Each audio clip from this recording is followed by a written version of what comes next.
हमारे पास 35 मिनट का समय है और प्राथमिकता हरियाणा की मीडिया को दिया जाएगा। दिल्ली से जो आए हैं, अगर समय है उनको भी मौका दूंगा।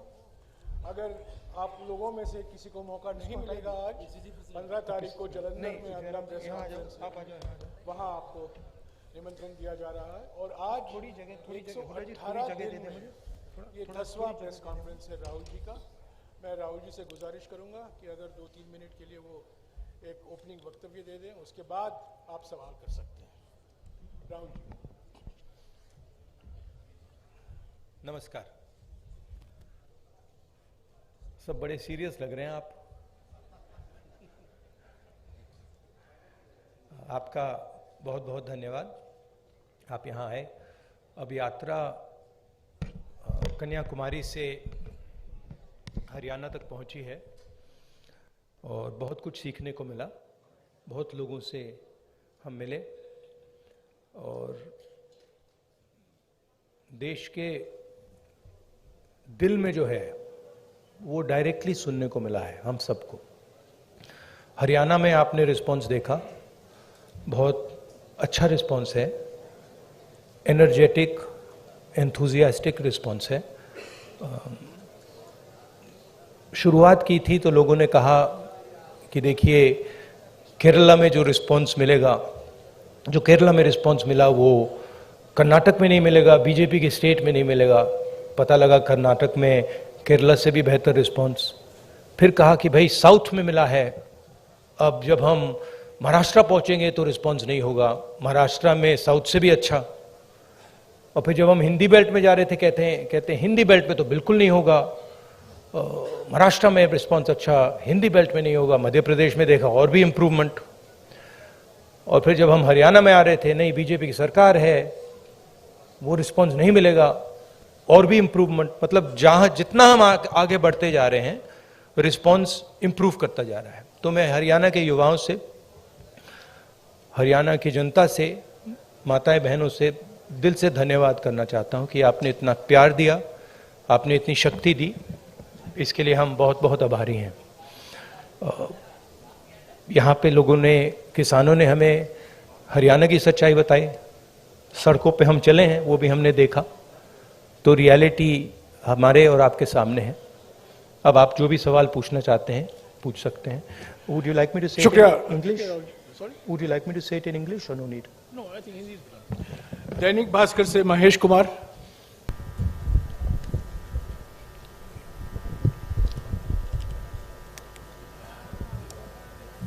राहुल जी, आपने पानीपत में कहा था मन से। किसमें? मैं महेश कुमार, दैनिक भास्कर से। हाँ, नहीं आपने क्या पानीपत मैं पूरा हरियाणा ही देखता हूँ। आपने पानीपत में कहा था कि पानीपत तय करता है कि दिल्ली की सरकार किसकी बनेगी, मन से कहा गया था। लेकिन नहीं, मन से कहा गया था। रैली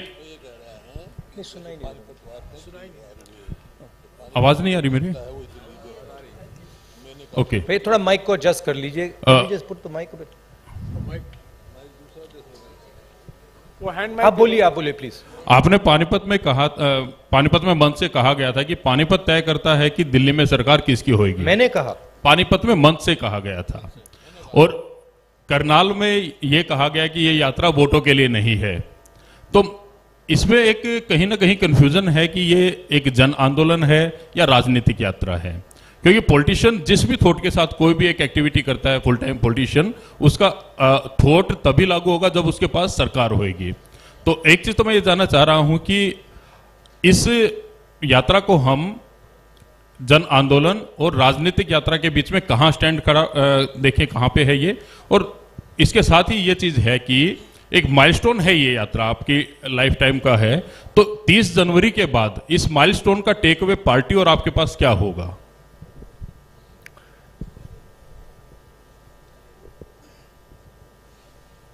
ये जो यात्रा है,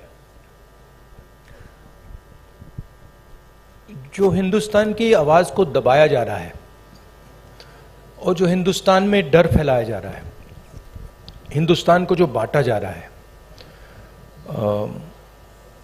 एक जात को दूसरी जात से, एक धर्म को दूसरे धर्म से जो लड़ाया जा रहा है, उसके खिलाफ ये यात्रा है। इस यात्रा का एक और लक्ष्य है, और वो मेरा पर्सनल लक्ष्य है, और जो हमारे साथ लोग चल रहे हैं वो उनका भी लक्ष्य है। वो है कि हम इस यात्रा को तपस्या जैसे देख रहे हैं। हम अपने देश से प्यार करते हैं, देश की जनता से प्यार करते हैं, किसानों से, गरीब लोगों से प्यार करते हैं, और उनके साथ हम चलना चाहते हैं। तो यात्रा का लक्ष्य पर्सनल है। यात्रा का लक्ष्य देश की जनता को देश की सच्ची आवाज सुनाने का है। अब देखिए, उससे राजनीतिक फायदा हो, नुकसान हो, उसके बारे में मैं नहीं कह सकता हूं, मगर यात्रा का लक्ष्य अवेयरनेस का है। और जो मेन 3 बातें हैं जो हम सब जगह कहते हैं,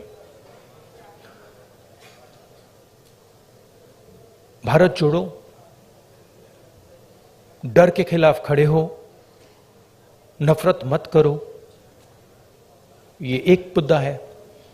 दूसरा मुद्दा, जो हिंदुस्तान में इकोनॉमिक इनइक्वालिटी हो रही है, जो सारा का सारा धन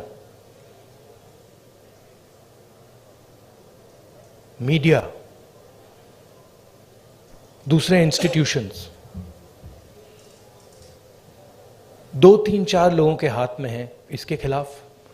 और उसके जो नतीजे हैं, भयंकर जो अनएम्प्लॉयमेंट हो रहा है, तेजी से जो महंगाई बढ़ रही है, उसके खिलाफ ये यात्रा है। और लोगों को ये मालूम है कि भाई हिंदुस्तान में बेरोजगारी बढ़ रही है, तो उसका कारण है कि पूरा का पूरा धन 3, 4, 5 लोगों के हाथ में है। सबको मालूम है। लोगों को यह भी मालूम है कि वो जो धन का कॉन्सेंट्रेशन हो रहा है, पूरा का पूरा पूरी आर्थिक शक्ति जो 3-4 लोगों के हाथ में जा रही है, उसका नतीजा बेरोजगारी है, उसका नतीजा महंगाई है। लोगों को कनेक्शन मालूम है। तो हम ये बात रखना चाहते हैं, और बहुत सक्सेसफुली ये बात यात्रा ने रखी है। इसलिए मैं आपसे कह रहा हूं कि जहां भी हम जा रहे हैं, यात्रा इंप्रूव हो रही है। तो अब ये हमारा लक्ष्य था। दैनिक जागरण से अश्विनी शर्मा, नहीं बताता हूं। देखिए,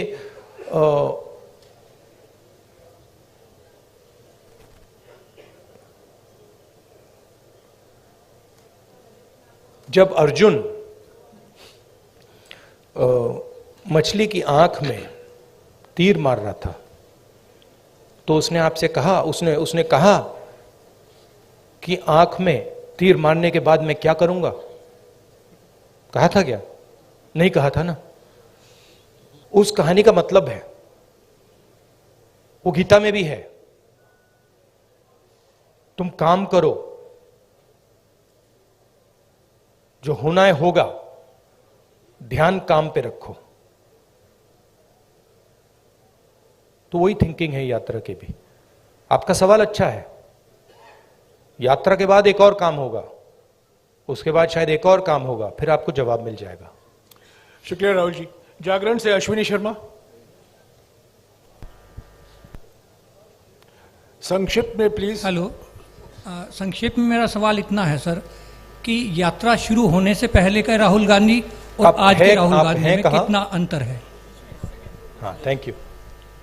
हाँ, यात्रा शुरू होने से पहले के राहुल गांधी और करनाल तक पहुंचे, इसमें कितना अंतर आया है आपके अनुभव में और व्यक्तित्व में? भैया, ये तो आपका डिसीजन है।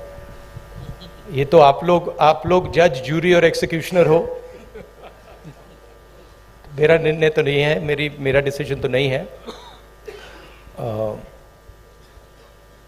तो ये तो आपको डिसाइड करना पड़ेगा राहुल गांधी क्या है, कौन है, क्या नहीं है, क्या बदलाव आया, क्या बदलाव नहीं आया। उसमें थोड़ी सी सच्चाई आप बोल सकें तो अच्छी बात होगी, और नहीं बोल सकें तो वो भी ठीक है। पंजाब केसरी से मनोज राणा।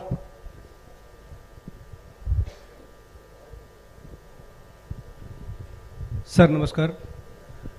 मैं ये जानना चाहता हूँ, पूरी वैसे हरियाणा की जनता भी जानना चाहती है कि आगामी विधानसभा चुनाव में सीएम का चेहरा कौन रहेंगे कांग्रेस की तरफ से, क्योंकि भाजपा का तो उन्होंने क्लियर कर रखा है लगभग। हाँ जी, देखिए मैंने प्रेस कॉन्फ्रेंसेस में 3-4 बार कहा है कि हमारा लक्ष्य यात्रा का है और आप लोग डाइवर्ट करने की कोशिश करते हो।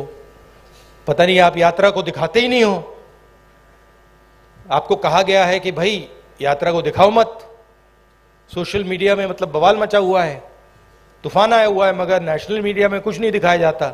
और फिर आप प्रेस कॉन्फ्रेंस में आते हो, कहते हो भैया चलो एक डिस्ट्रैक्शन मारते हैं, सीएम कौन होगा, पीएम कौन होगा। अगला सवाल आएगा पीएम कौन होगा, देख लेना, आएगा पक्का आएगा कि डिस्ट्रैक्ट करना है भैया, सीएम कौन होगा, पीएम कौन होगा। फिर उसके बाद आएगा सवाल ऑपोजिशन यूनिटी नहीं है, वो भी आएगा। तो आप करिए जो आपको करना है, मुझे भी करना है काम। Thank you. अमर उजाला से सेवा सिंह। अब भैया पीएम वाला पूछिए, वो 3 है आपके, वो हर प्रेस कॉन्फ्रेंस में आते हैं, सीएम कौन, पीएम कौन। अमर उजाला से सेवा सिंह। राहुल जी नमस्कार। कहाँ है? हाँ हाँ जी, सॉरी। शेर यात्रा चल रही है, बहुत चर्चाएं हो रही है, लेकिन कांग्रेस के संगठन की भी उतनी चर्चा हो रही है कि मतलब आगे चुनाव की तैयारियों को देख रहे हैं लोग यात्रा के जोड़ के, तो संगठन की भी इतनी ही चर्चा हो रही है कि संगठन नहीं मतलब बन पा रहा, संगठन नहीं बन पा रहा है। जी सर। तो ये कब तक पॉसिबल होगा? कार्यकर्ता भी इंतजार में रहते हैं सर, मेहनत करने वाले। देखिए सबसे पहले ये कहना कि संगठन नहीं है, ये तो बिल्कुल गलत है। संगठन तो मतलब सड़कों पे आपको दिख रहा है, सब जगह दिख रहा है।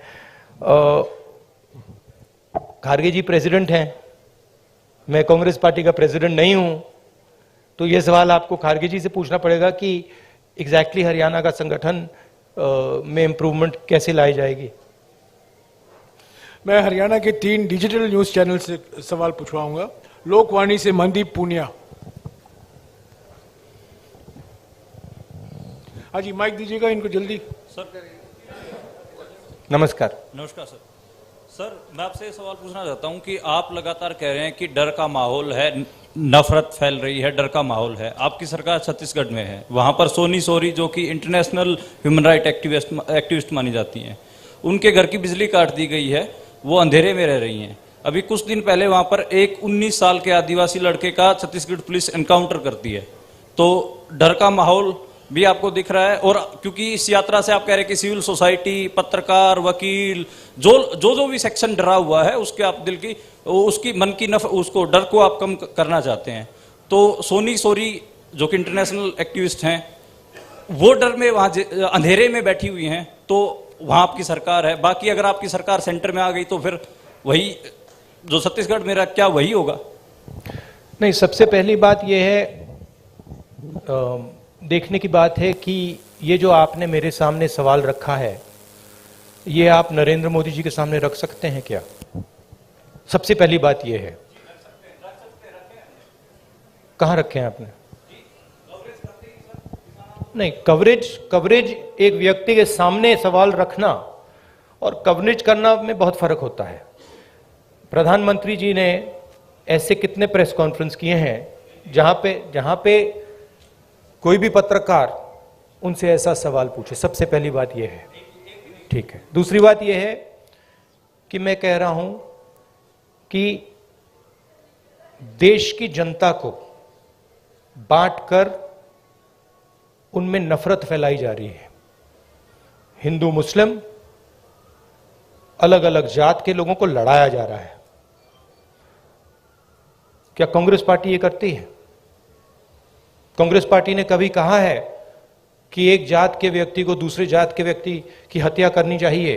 कांग्रेस पार्टी ने कभी कहा है कि एक धर्म को दूसरे धर्म से लड़ाया जाना चाहिए? कभी नहीं कहा है, हिस्ट्री में कभी नहीं कहा है। तो दूसरी बात यह है। तीसरी बात यह है कि जो वहां पे डर का माहौल है, उसके बारे में आपने हमें बताया है, हम जाके उसको देखेंगे, और अगर वहां पे हम उसके बारे में बोल सकते हैं, मैं बोलूंगा, ठीक है। और अगर वहां पे कुछ गलत हो रहा है तो मैं पर्सनली जाके उसको देख के उसमें मेरी जो राय होगी मैं रखूंगा, ठीक है। मगर मेन बात यह है कि जो देश में आज नफरत फैलाई जा रही है, जो हिंसा की जा रही है, वो छत्तीसगढ़ सरकार एज अ पॉलिसी नहीं कर रही है। वहाँ पे इश्यूज हैं, वहाँ पे लैंड एक्विजिशन की इश्यूज हैं और वहाँ पे टेंशन है, मगर हमारी पॉलिसी वो नहीं है। धन्यवाद। मसले से सर्वमित्र कंबोज। नमस्कार सर। इधर सर, मैं देख रहा हूं आप स्पीच में जवान और यात्रा के बाद मैं आपको बताना चाहता हूं कि मैं पर्सनली वहां जाऊंगा और पर्सनली इस बात को समझने की कोशिश करूंगा। अगर वहां पे कोई कमी है तो उसको मैं सुधारूंगा। नमस्कार सर, इधर ही। सर, आप हर स्पीच में तकरीबन जवान और किसान की बात करते हैं। हाँ जी। किसान की अगर बात करें तो आपको पता है लंबा आंदोलन हमारे देश में हुआ, हालांकि सरकार ने कानून वापस ले लिए, लेकिन एमएसपी का मुद्दा अभी भी बरकरार है। उसके लिए किसान अभी भी संघर्ष कर रहा है। पंजाब में अभी चल रहा है, हरियाणा में भी चल रहा है। आपकी सरकार थी तब स्वामीनाथन आयोग की रिपोर्ट आ गई थी, लेकिन आपने लागू नहीं की। क्या अगर आपकी सरकार आ जाती है तो आप स्वामीनाथन आयोग की रिपोर्ट को लागू करेंगे? और जो किसान एमएसपी मांग रहा है, क्या वो आप एमएसपी देंगे? देखिए, ऐसी ये जो चीजें होती हैं, ये ऐसे कैजुअली नहीं कहा जा सकता है। ठीक है कि भैया, सबसे पहले मैं एक कांग्रेस पार्टी का मेंबर हूं, कांग्रेस पार्टी का लीडर हूं, बहुत सारे और हैं।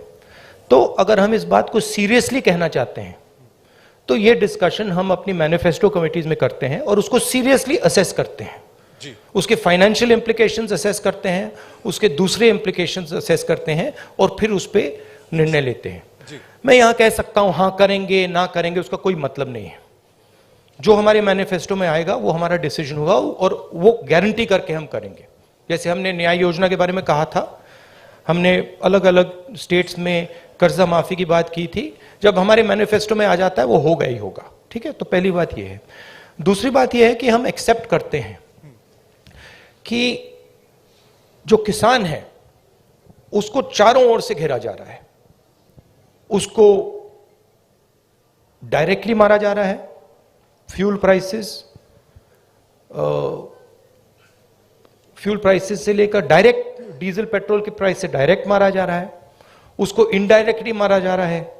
बीमा का वो पैसा देता है, तूफान आता है, आंधी आती है, उसको पैसा नहीं मिलता। उसको डायरेक्टली खाद की प्राइसेस से मारा जा रहा है। तो हम एक बात एक्सेप्ट करते हैं कि जो हमारे देश की जो रीढ़ की हड्डी है, जो रीढ़ की हड्डी प्रोडक्शन करता है, जो हमें भोजन देता है, उस पर आक्रमण हो रहा है। वो जो 3 किसान की काले कानून थे, वो कानून नहीं थे, वो किसान को मारने के हथियार थे। जैसे डिमोनेटाइजेशन और गलत जीएसटी छोटे व्यापारियों को मारने के हथियार हैं, वो पॉलिसीज नहीं है। ठीक है, तो हम समझते हैं कि उनको प्रोटेक्शन की जरूरत है। और एक और बात, एक्सपोर्ट पॉलिसी भी उनको मारने का, उनसे चोरी करने का एक तरीका है। ठीक है, तो हम जानते हैं कि किसान पर आक्रमण हो रहा है और मैं आपको एक बात की गारंटी दे दूंगा कि कोई भी कांग्रेस पार्टी की सरकार आएगी, वो आक्रमण बंद होगा, किसान की रक्षा होगी, उसकी प्रोटेक्शन होगी। और अगर हम अरबपतियों का लाखों करोड़ रुपए कर्जा माफ कर सकते हैं तो हम किसानों की भी मदद कर सकते हैं। ये मैं आपको गारंटी करके दे सकता हूं। एमएसपी बहुत जरूरी मुद्दा है, उस पर हम चर्चा करेंगे, इंटरनल डिस्कशन करेंगे और उस पर हम निर्णय लेंगे। मगर मैं ऐसे प्रेस कॉन्फ्रेंस में इन चीजों के बारे में फ्लिपेंटली नहीं बोल सकता। मैं सीरियस आदमी हूं।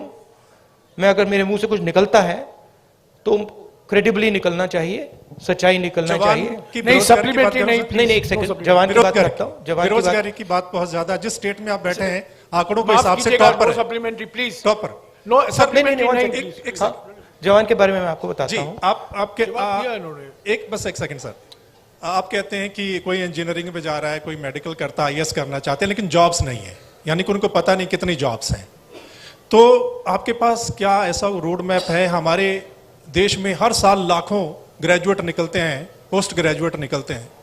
सरकारी और प्राइवेट नौकरी में ऐसा कौन सा रोड मैप होगा कि हम उनको सेट कर पाएं? देखिए, ये ये देश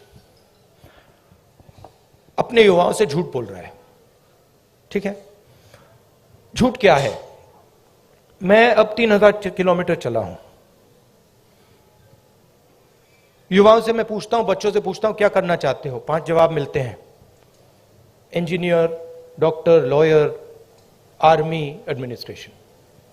ठीक है, और सारे के सारे मतलब हजारों बच्चों ने मुझे ये 5 जवाब दिए हैं। रियलिटी ये है कि इनमें से 10% को, 15% को, ज्यादा से ज्यादा 10% भी मुश्किल है, 10% को इंजीनियर, डॉक्टर, लॉयर ये जॉब्स मिल जाएंगे, बाकी को नहीं मिलेंगे। तो इन सबके सपने टूटेंगे। मेरे पास एक बच्ची आई, कहती है मैं आईएएस में जाना चाहती हूं। मैंने कहा ठीक है बेटा, आईएएस में हर साल कितने लोग जाते हैं? मुझे कहती है 5 लाख लोग जाते हैं। मैंने उससे कहा नहीं बेटा, 5 लाख लोग नहीं जाते हैं, 150 लोग जाते हैं। रोने लग गई। तो ये देश अपने बच्चों से, अपने भविष्य से झूठ बोल रहा है और ये इनका दिल तोड़ेगा। हर रोज इनका दिल टूटता है, इनके सपने टूटते हैं। क्यों टूटते हैं? क्योंकि जो लोग इस देश को रोजगार दे सकते हैं, उनकी हम मदद नहीं करते हैं, उनकी हम प्रोटेक्शन नहीं करते हैं, उनके स्ट्रक्चर के बारे में हम नहीं सोचते। रोजगार कहां से आएगा? रोजगार अगर आप सेकंड ग्रीन रेवोल्यूशन करोगे, एग्रीकल्चर को ट्रांसफॉर्म करोगे, फूड प्रोसेसिंग फैक्ट्रीज के जाल बिछाओगे, रोजगार वहां से आएगा। करोड़ों लोगों को रोजगार मिल सकता है और रिस्पेक्टेबल रोजगार मिल सकता है। दूसरी बात, जो स्मॉल और मीडियम इंडस्ट्रीज को डिस्ट्रॉय किया गया है, और कोई शब्द ही नहीं है, डिस्ट्रॉय किया गया है। जीएसटी, डिमोनेटाइजेशन और कोविड के समय जो किया, वो दूसरे लोग हैं जो रोजगार दे सकते हैं, करोड़ों लोगों को रोजगार दे सकते हैं। मैं आपसे सवाल पूछना चाहता हूं, आप मुझे वो नाम बता दीजिए जो छोटी कंपनी चलाता हो, स्मॉल और मीडियम साइज इंडस्ट्री चलाता हो, जो आज लाखों करोड़ का मालिक हो गया है। नाम बता दो मुझे। आप ये होंडा गाड़ी चलाते हैं, इसका मालिक मैकेनिक था। ये टोयोटा गाड़ी चलाते हैं, इसका मालिक मैकेनिक था। आप मुझे मैकेनिक का नाम दे दो जो इस देश में बड़ा उद्योगपति बन गया है, बताओ। नहीं है। तो जो रोजगार दे सकते हैं, जो सपने पूरे कर सकते हैं, उनकी हत्या हो रही है। तो रोड मैप क्या है? रोड मैप यह है कि जो स्मॉल और मीडियम इंडस्ट्री की बेस है हिंदुस्तान की, उसको प्रोटेक्ट करा जाए, उनको फाइनेंस दिया जाए, और ये जो छोटे छोटे बिजनेसेस हैं, इनको टेक्नोलॉजी के साथ ट्रांसफॉर्म करके इनमें से 5-10% को बड़े बिजनेसेस बना जाए। ये दूसरा रोड मैप है। तीसरा रोड मैप है कि हमारा जो शिक्षा का सिस्टम है, ये सिर्फ 5 चीजें सिखाने की कोशिश कर रहा है, मतलब 5 रास्ते दिखा रहा है। इस देश में लाखों रास्ते हैं। जिस दिन ये देश स्किल्स की रिस्पेक्ट करना शुरू कर जाए, उस दिन ये देश सच्चा सुपर पावर बन जाएगा। उस दिन तक ये सब खोखला है। इस देश में स्किल्स जो होती हैं, चाहे वो बढ़ई की हो, चाहे वो मैकेनिक की हो, किसी की भी हो, चाहे वो किसान की हो, उसकी कोई इज्जत नहीं करता है, उसका मजाक उड़ाते हैं, देखो ये क्या कर रहा है। जिस दिन वो हो जाएगा, उस दिन ये देश चाइना का मुकाबला कर जाएगा और यहां पे made in India, made in India, made in India सब जगह दिखना शुरू हो जाएगा। वो रोड मैप है। धन्यवाद। शुक्रिया राहुल जी। हमारे पास सिर्फ 10-12 मिनट है। सवाल संक्षिप्त में कीजिएगा और फिर से गुजारिश करूंगा सप्लीमेंट्री मत पूछिएगा प्लीज। ये रैपिड फायर होना है। कई लोग को मौका देना चाहता हूं मैं। सत्य खबर से सत्य सिंह। सर नमस्ते सर पिछले काफी समय से हम लोग देख रहे हैं कि जो कांग्रेस पहले डिफेंस मोड में रहती थी अब अटैकिंग मोड में है, हर जगह पे जवाब दिया जा रहा है। आपकी टीम ये अच्छा काम कर रही है, पर मैं हरियाणा के संदर्भ में आपसे एक सवाल करना चाहता हूं और वो सेंटर से ही सवाल रहता है। अभी पीछे राज्यसभा का चुनाव था, अजय माकन जी ने चुनाव लड़ा था। उस समय में एक क्रॉस वोटिंग हुई थी, कांग्रेस के पास वोट पूरे थे, उसके बावजूद कांग्रेस अपना राज्यसभा का सदस्य नहीं भेज पाई थी। उस पे ना आज तक कोई जांच की बात आई है और ना अभी तक उस पे कोई कार्रवाई जैसी बात है। सर आपसे मैं ये जानना चाहता हूं, क्या इस प्रकार के मुद्दों पर भी, जिस प्रकार से देखिए सोशल मीडिया की बात करें, सोशल फेस बनाने की बात करें, कांग्रेस का जबरदस्त फेस होता जा रहा है, क्या ऐसे मुद्दों पर भी पार्टी में चर्चा होती है? Distraction attempt number 2। देखिए ये ऑर्गेनाइजेशनल मामला है, यहां पे पीसीसी प्रेसिडेंट बैठे हैं, खारगे जी प्रेसिडेंट हैं, ये आप उनसे पूछिए, इनसे पूछिए। मेरा लक्ष्य क्लियर है, जो देश की आवाज है उसको सामने लाने का। अच्छा अटेम्प्ट था, मैं कहूं कि उससे अच्छा था, ज्यादा सोफिस्टिकेटेड था, मगर मैं डिस्ट्रैक्ट नहीं होऊंगा। Thank you. शुक्रिया राहुल जी। टोटल टीवी से प्रदीप। नमस्कार राहुल जी, धन्यवाद। नहीं, एक और बात जो आपने कहा, नहीं एक बात आपने कही जो जिसका मैं जवाब देना चाहता हूं। आप बैठ सकते हैं, ये कांग्रेस का प्रेस कॉन्फ्रेंस है, बीजेपी का नहीं है, आरएसएस का नहीं है। राहुल जी समय की पाबंदी भी है। नहीं, मगर मैंने पहले कहा किसी प्रेस कॉन्फ्रेंस में, और आपने मुझे पूछा कि राहुल गांधी में कोई बदलाव आया। एक बात मुझे बहुत गहराई से समझ आ गई है कि ये जो लड़ाई है ये एक्चुअली राजनीतिक लड़ाई नहीं है। सुपरफिशियली ये राजनीतिक लड़ाई है। जब हम बीएसपी से लड़ते हैं या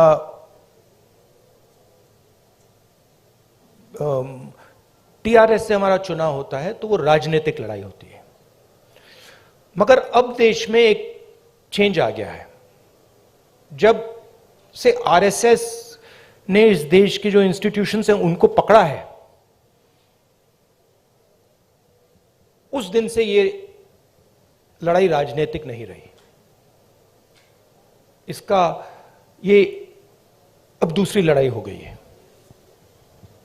उसको आप विचारधारा की लड़ाई कह दीजिए, उसको आप धर्म की लड़ाई कह दीजिए, उसको आप कोई भी फ्रेमवर्क दे सकते हैं, मगर वो राजनीतिक लड़ाई नहीं है।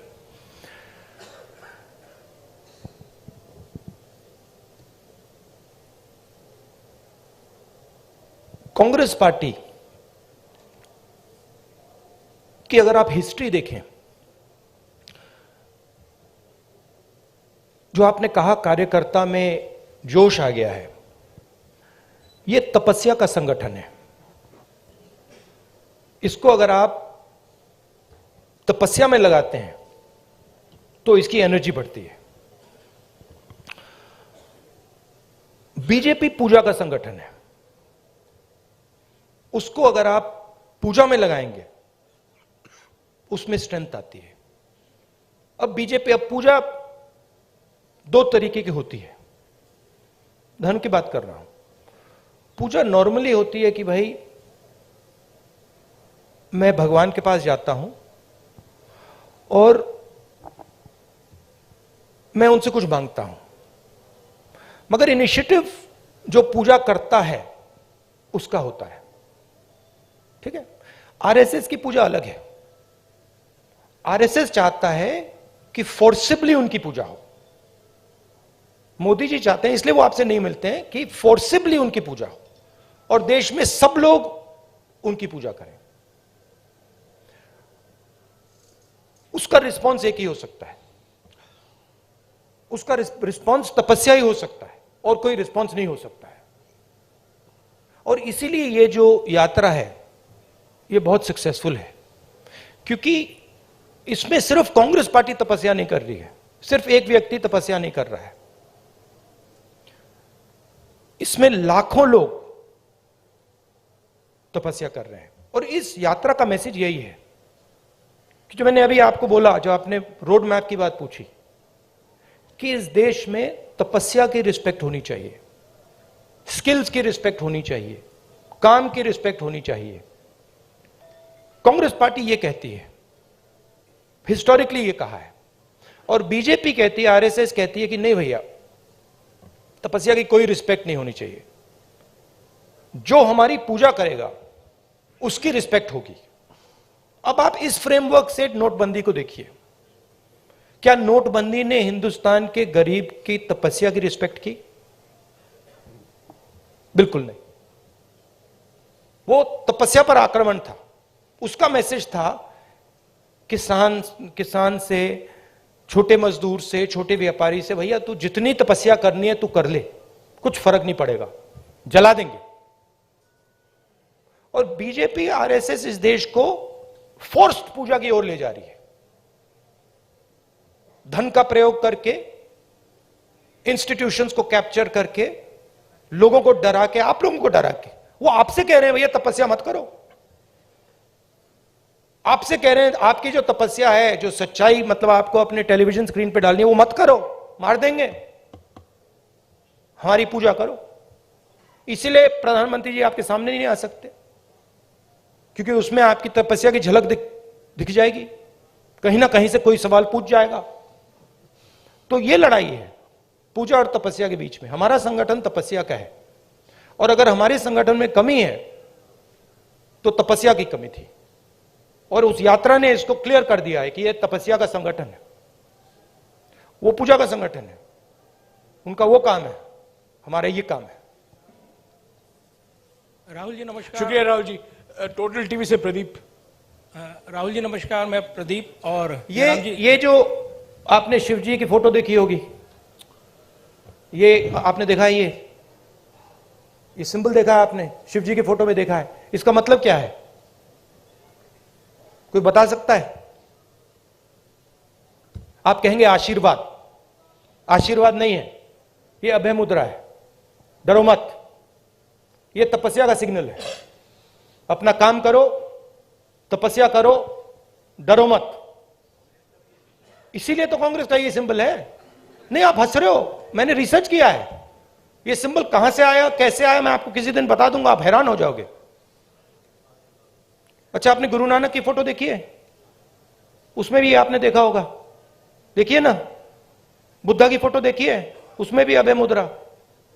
महावीर जी की फोटो देखी है, उसमें भी अभय मुद्रा। तो तपस्या डर में बहुत बड़ा गहरा लिंक है, और ये चाहते हैं, और ये इन्होंने पहले भी किया था। फ्रीडम की जो लड़ाई थी, आजादी की जो लड़ाई थी, वो तपस्या की लड़ाई थी, और इन्हीं लोगों ने अंग्रेजों से पूजा करवाई थी। तो हिस्ट्री है ये, उसको मिटाया नहीं जा सकता, रिपीट हो रही है। शुक्रिया राहुल जी। मेरा डर है कि मैं 5 मिनट में इसको खत्म नहीं कर पाऊंगा। राहुल जी 5 मिनट है, सिर्फ 5 मिनट है, प्लीज। फाइनली टोटल टीवी से प्रदीप। फाइनली धन्यवाद राहुल जी। नमस्कार जयराम जी, धन्यवाद आपका सवाल पूछने का मौका देने के लिए। राहुल जी, हमने देखा है जब ये यात्रा चल रही है, आपकी टी शर्ट बहुत चर्चाओं में है, और खासतौर से मुझे आप लोगों ने डांट भी पड़वा दी। और ये डांट पड़वा दी आपने मुझे, टी शर्ट कर करके मामा ने डांट मार दी मुझे कि तुम कैसे घूम रहे हो। राहुल जी, सवाल मेरा यह है कि ये यात्रा जो है राहुल गांधी की इमेज बदलने में कितनी कामयाब रही है? चर्चा ये भी है राहुल गांधी की इमेज बदली है, आप इसे एक बड़ी उपलब्धि व्यक्तिगत तौर पर देखते हैं? और दूसरा सवाल इसी से जुड़ा नहीं, एक ही सवाल प्लीज प्रदीप, एक ही सवाल प्लीज। हरियाणा का जिक्र प्लीज, मुझे रोकना पड़ेगा आपको, प्लीज एक ही सवाल। राहुल गांधी आपके दिमाग में है, मैंने मार दिया उसको, वो है ही नहीं, मेरे माइंड में है ही नहीं, गया, वो गया। जिस व्यक्ति को आप देख रहे हो वो राहुल गांधी नहीं है, वो आपको दिख रहा है। बात नहीं समझे आप? हिंदू धर्म को पढ़ो थोड़ा, शिव जी को पढ़ो, समझ आ जाएगी बात। ऐसे मत, हैरान मत हो, हैरान मत हो। राहुल गांधी आपके दिमाग में है, मेरे दिमाग में है ही नहीं। राहुल गांधी बीजेपी के दिमाग में है, मेरे दिमाग में है ही नहीं। इतना मतलब हैरान क्यों लग रहे हो आप? शुक्रिया शुक्रिया प्रदीप। इमेज का मुझे कुछ लेना देना नहीं है, इमेज में कुछ इंटरेस्ट नहीं है। जो इमेज आप रखना चाहते हो रख दो, अच्छी रखनी है रख दो, खराब रखनी है रख दो, वो आपका है, मेरा नहीं है, कोई फर्क नहीं पड़ता मुझे, मुझे अपना काम करना है। जनता टीवी से स्पर्श शर्मा। हैरान क्यों लग रहे हो आप? राहुल जी 2-3 सवाल बाकी हैं, प्लीज इनको ले लीजिएगा। जनता टीवी से स्पर्श शर्मा। सर सामने। सर, मध्य प्रदेश को लेकर आपने कहा था कि जो सरकार है वहां पर बनती हुई नजर आएगी। हरियाणा में आप इतने दिन से घूम रहे हैं, हरियाणा को लेकर असेसमेंट किस तरीके का है आपका सर? प्लस सर जोशीमठ में जिस तरीके के हालात है सर, उसको लेकर क्या कहेंगे? देखिए, हरियाणा का मैं आपको बता देता हूं, और सिर्फ हरियाणा का नहीं, नॉर्दर्न बेल्ट में एक्चुअली काफी हैरान हुआ कि आप लोगों ने कहा था कि नॉर्दर्न बेल्ट में रिस्पॉन्स अच्छा नहीं आएगा। नॉर्दर्न बेल्ट में सदर्न बेल्ट से अच्छा रिस्पॉन्स आ रहा है। यूपी में आपने देखा, पता नहीं देखा या नहीं, यूपी में, मध्य प्रदेश में, राजस्थान में और हरियाणा में ट्रेमेंडस रिस्पॉन्स है, बहुत अच्छा रिस्पॉन्स है। तो यहां पॉजिटिव ही होगा, कांग्रेस पार्टी की सरकार आएगी विदाउट डाउट। मगर मेरे लिए बहुत ज्यादा इंपॉर्टेंट नहीं है, फ्रैंकली मैं आपको बताऊं, चाहे वो मध्य प्रदेश की बात हो या हरियाणा की बात हो। मुझे इंटरेस्ट इस बात में है कि कांग्रेस पार्टी की कैसी सरकार आएगी, और मैं उस बात को गारंटी करना चाहता हूं कि कांग्रेस पार्टी की सरकार हरियाणा में आए, मध्य प्रदेश में आए, तो वो किसानों की सरकार हो, रिस्पेक्ट की सरकार हो, सब लोगों को सुनने की सरकार हो। मुझे उसमें इंटरेस्ट है, क्योंकि आप सवाल को गलत जगह रोक देते हो। सरकार किसकी आएगी? नहीं, सरकार आने के बाद वो सरकार 5 साल क्या करेगी, उसमें इंटरेस्ट है मुझे। शुक्रिया राहुल जी। आखिरी सवाल इंडिया न्यूज हरियाणा से इशिका ठाकुर। नमस्कार सर, आपने कहा कि अब लड़ाई तपस्या की है, राजनीतिक नहीं, तो क्या अब आप तपस्वी हो गए हैं? नहीं, मैं तपस्वी था, आप भी तपस्वी हैं। ये देश तपस्वियों का देश है। जैसे लोगों ने कहा कि देखो राहुल गांधी कितने किलोमीटर चल गया, लोग ये क्यों नहीं कहते कि देखो किसान कितने किलोमीटर चलता है? हिंदुस्तान का कोई भी किसान नहीं है जो मुझसे ज्यादा नहीं चला है, एक नहीं है। हिंदुस्तान का ऐसा आप एक मजदूर नहीं मिलेगा आपको जो मुझसे कम चला है। हम ये क्यों नहीं कहते देखो देखो मजदूर कितने किलोमीटर चला है? क्योंकि हम तपस्या की रिस्पेक्ट नहीं करते हैं, मैं करता हूं। तो ये चेंज लाना है, और ये देश तपस्वियों का है, ये देश पुजारियों का नहीं है। रियलिटी इस देश की ये है। और अगर जैसे मैंने कहा इस देश को सुपर पावर बनना है, जो आप कहते रहते हो, तो तपस्वी की रिस्पेक्ट करनी पड़ेगी, उत्पादक की रिस्पेक्ट करनी पड़ेगी, उससे गले मिलना पड़ेगा, बैंक के दरवाजे उसके लिए खोलने पड़ेंगे, उसकी प्रोटेक्शन करनी पड़ेगी। शुक्रिया राहुल जी, शुक्रिया। नहीं madam, please sit down, please sit down, please sit down. शुक्रिया राहुल जी, प्लीज। नहीं, अभी वक्त खत्म हो चुका है, प्लीज सिट डाउन।